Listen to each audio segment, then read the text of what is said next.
राधे राधे, जय श्री कृष्णा। कैसे हैं आप सब? आई होप आप सब अच्छे होंगे। आज की जो कहानी है वो कुछ ऐसी है जिससे हमें ये शिक्षा मिलती है कि जो कुछ दुखद हमारी लाइफ में घटना हो चुकी है उनको बदला नहीं जा सकता। इवन आप उनको सोचते रहोगे, याद करते रहोगे तो आप उससे अपना वर्तमान और भविष्य भी खराब कर लोगे। कहानी शुरू करते हैं। कहानी के अनुसार पुराने समय में एक आश्रम में संत अपने शिष्यों के साथ रहते थे। उनका एक शिष्य घर से लौटकर आया तो वह उदास रहने लगा। पढ़ाई के अलावा आश्रम के अन्य दैनिक कार्यों में भी उसका मन नहीं लगता था। संत ने उस कुछ दिनों तक तो उससे कुछ नहीं कहा, लेकिन जब उसके व्यवहार में बदलाव नहीं आया तो एक दिन संत ने शिष्य को अपनी कुटिया में बुलाया।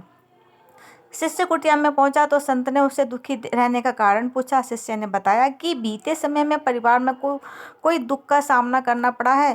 पारिवारिक स्थितियां बहुत बिगड़ गई थी। अब धीरे धीरे हालात सामान्य हो रहे हैं, परंतु पुरानी बातों को याद करके मेरा मन दुखी रहता है। संत ने बोला कि तुम बैठो, मैं तुम्हारे लिए नींबू शरबत बना कर लाता हूँ।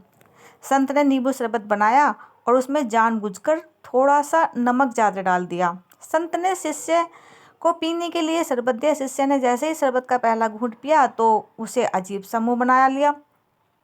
संत ने उससे कहा कि क्या शरबत अच्छा नहीं है? शिष्य बोला, गुरुजी इसमें नमक ज़्यादा हो गया। संत बोले कि ठीक है, इसे फेंक दो, मैं दूसरा शरबत बना कर दे देता हूँ। शिष्य ने कहा कि नहीं गुरुजी, इसे फेंकने की क्या ज़रूरत है?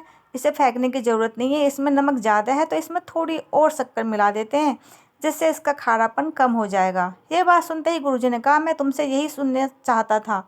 इस शरबत में ज़्यादा नमक हमारे जीवन के दुखों की तरह ही है। जब हमारे जीवन में दुख देने वाली घटनाएं घटित होती हैं तो हम उन्हें बदल नहीं सकते। जैसे इस शरबत में मिला हुआ ज़्यादा नमक हम निकाल नहीं सकते। इस नमक का खारापन कम करने के लिए हमें इसमें शक्कर मिठास घोलनी होगी, जिससे यह शरबत पीने योग्य हो जाएगा। ठीक इसी तरह हमें भी बीते हुए समय की नकारात्मक बातों को याद करके वर्तमान को खराब नहीं करना चाहिए।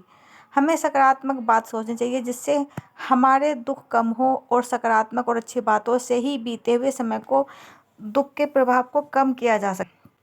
इसलिए दोस्तों, जितनी भी हम बुरी बातों को सोचेंगे जो हमारे पास्ट में हो चुकी हैं, जितना भी हम उन्हें सोचेंगे उतना ही हम कष्ट होगा हमको। इवन अगर हमारा वर्तमान ठीक है तो हम पुरानी बातों को याद कर करके अपना वर्तमान और भविष्य दोनों खराब कर लेते हैं। हाँ, बातें भूलनी नहीं चाहिए। कुछ बातें ऐसी होती हैं जिन्हें भूला नहीं जा सकता, बट मैं ये बात भी बोलूँगी कि अगर बुरी बातें हैं तो उनको भूल जाना चाहिए। हाँ, उनसे सीख ज़रूर लेनी चाहिए, लेकिन उनको याद कर करके अपना वर्तमान और भविष्य खराब नहीं करना चाहिए। कहानी अच्छी लगी हो तो प्लीज़ लाइक करें, सब्सक्राइब करें, कमेंट